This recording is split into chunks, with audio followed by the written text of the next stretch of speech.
Hello, എല്ലാവർക്കും നമസ്കാരം. ഇന്ന് ഞാനൊരു കേക്ക് റെസിപ്പിയാണ് ചെയ്യുന്നത്. ബട്ടർ വെച്ച് ഒരു മൾട്ടി കളർ കേക്കാണ് ചെയ്യുന്നത്. അതുപോലെ ഇത് സ്റ്റൗ ടോപ്പിലാണ് ബേക്ക് ചെയ്യുന്നത്. ഞാൻ ഓവൻ ഉപയോഗിച്ചിട്ടില്ല. അപ്പം നമുക്ക് തുടങ്ങാം. ഞാനൊരു ബൗൾ എടുത്തിട്ടുണ്ട്. അതിലേക്ക് 3 കപ്പ് മൈദ. ഞാനൊരു 4 ലെയർ കേക്കാണ് ചെയ്യുന്നത്. അപ്പോൾ 2 കേക്കായിട്ടാണ് ബേക്ക് ചെയ്യുന്നത്. അതുകൊണ്ടാണ് 3 കപ്പ് എടുത്തിട്ടുള്ളത്. അപ്പോൾ ഒരു കേക്കിന് വേണ്ടിയിട്ട് ഇതിൻ്റെ നേരെ പകുതി മെഷർമെൻറ്റ്സ് എടുത്താൽ മതി. ഇനി നമുക്ക് 3 ടീസ്പൂൺ ബേക്കിംഗ് പൗഡർ ചേർത്ത് കൊടുക്കണം.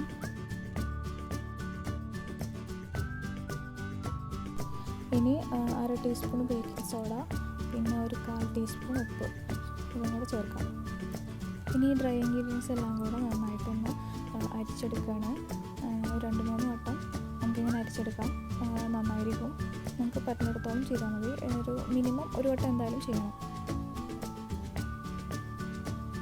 ഇത് നമുക്കൊരു സൈഡിലേക്ക് മാറ്റി വെക്കാം. അടുത്തതായിട്ട് നമുക്ക് വേണ്ടത് ഒരു 1/2 കപ്പ് മുതൽ 3/4 കപ്പ് വരെ പാല്, 4 മുട്ട. ഇതിൻ്റെ എഗ്ഗിൻ്റെ വൈറ്റും യോക്കും നമുക്ക് സെപ്പറേറ്റ് ചെയ്ത് വെക്കണം. 1 ടേബിൾ സ്പൂണോളം വനില എസൻസ് വേണം.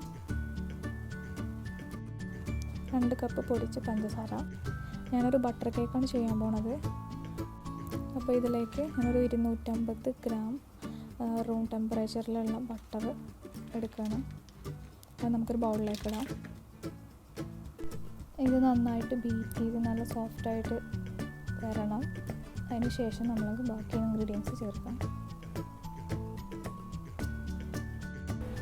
ഇപ്പോൾ നല്ല സോഫ്റ്റായിട്ട് വന്നിട്ടുണ്ട്. ഇനി ഇതിലേക്ക് കുറേശ്ശായിട്ട് നമ്മൾ പൊടിച്ച് വെച്ചിട്ടുള്ള പഞ്ചസാര ചേർത്ത് കൊടുക്കാം. എന്നിട്ട് നന്നായിട്ട് ബീറ്റ് ചെയ്തെടുക്കാം. ഇപ്പോൾ നമ്മുടെ പഞ്ചസാരയും ബട്ടറും കൂടെ നന്നായിട്ട് യോജിച്ച് വന്നിട്ടുണ്ട്. 4 മുട്ടയുടെ മഞ്ഞക്കുരുവാണ്. നന്നായിട്ടൊന്ന് ബീറ്റ് ചെയ്ത് എടുക്കാം. ഇതും കൂടെ നമ്മൾ ബട്ടറും പഞ്ചസാരയും അടിച്ച് വെച്ചിട്ടുള്ളതിലേക്ക് കുറേശ്ശായിട്ട് ചേർത്ത് കൊടുക്കാം. എന്നിട്ട് നന്നായിട്ട് ബീറ്റ് ചെയ്തെടുക്കുക. ഇനി നമുക്ക് തരിച്ച് വെച്ചിട്ടുള്ള മൈദ മിക്സ്ചർ ഇതിലേക്ക് കുറച്ച് ചേർത്ത് കൊടുക്കാം. എന്നിട്ട് വീണ്ടും യോജിപ്പിക്കുക. ഇടയ്ക്ക് നമ്മൾ പാലും കൂടെ ചേർത്തിട്ടാണ് മിക്സ് ചെയ്യുന്നത്. വളരെ തിക്കായി വരുംതോറും പാൽ കുറേശ്ശെ കൊടുത്ത് കൊടുക്കാം. എന്നിട്ടൊന്ന് ലൂസും ചെയ്യാം.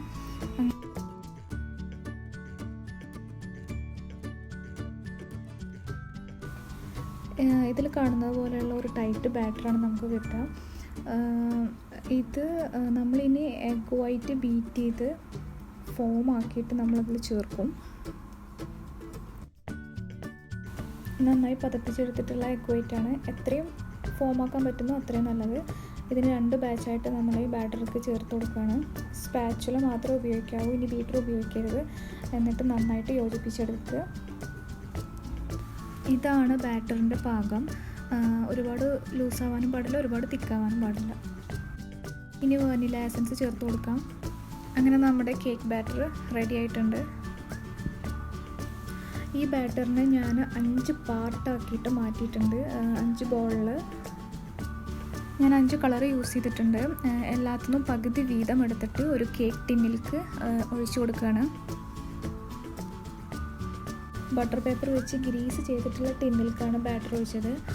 അത് സ്ക്വയർ ടിന്നാണ് ഞാൻ യൂസ് ചെയ്തത്. ഇനി സ്റ്റൗ ടോപ്പിലാണ് ഞാൻ ബേക്ക് ചെയ്യാൻ പോകുന്നത്.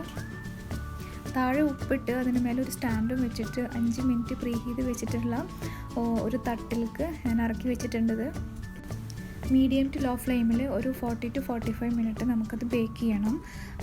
നമുക്കിനി വിപ്പിംഗ് ക്രീം വിപ്പ് ചെയ്തെടുക്കാം. എന്നിട്ട് നമുക്കത് സെറ്റ് ചെയ്യാൻ വേണ്ടി ഫ്രിഡ്ജിൽ വെക്കാം. അപ്പോൾ ഞാനിവിടെ ഒരു 1.5 കപ്പ് മാക്ടോപ്പിൻ്റെ വിപ്പിംഗ് ക്രീമാണ് യൂസ് ചെയ്യുന്നത്. അപ്പോൾ നമുക്ക് നന്നായിട്ടൊന്ന് ബീറ്റ് ചെയ്ത് നല്ലോണം സ്റ്റിഫ് ചെയ്തെടുക്കണം.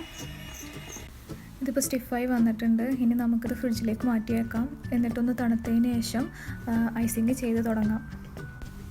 ചെയ്യാൻ എളുപ്പത്തിന് വേണ്ടിയിട്ട് ഞാനിത് റൈസിങ് ബാഗിലേക്ക് മാറ്റിയിട്ടുണ്ട്. ഇനി ഇത് ഫ്രിഡ്ജിലേക്ക് വെക്കാം.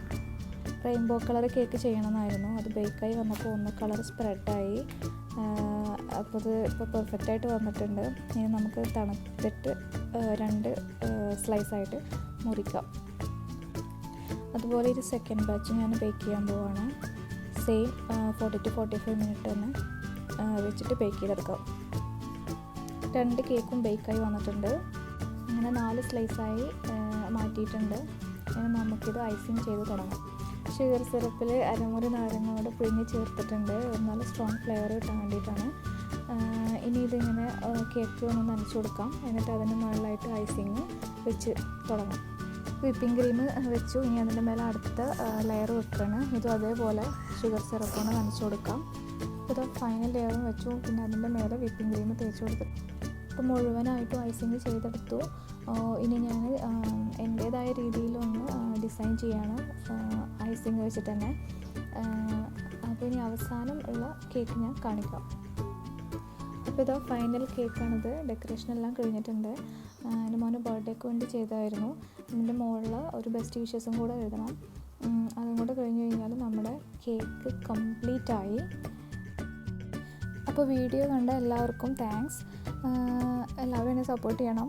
ഇതുവരെ സബ്സ്ക്രൈബ് ചെയ്യാത്തവർ തീർച്ചയായിട്ടും സബ്സ്ക്രൈബ് ചെയ്യണം. അപ്പോൾ ഇനി വേറെ വീഡിയോ ആയിട്ട് ഉടൻ തന്നെ കാണാം. Until then, bye bye.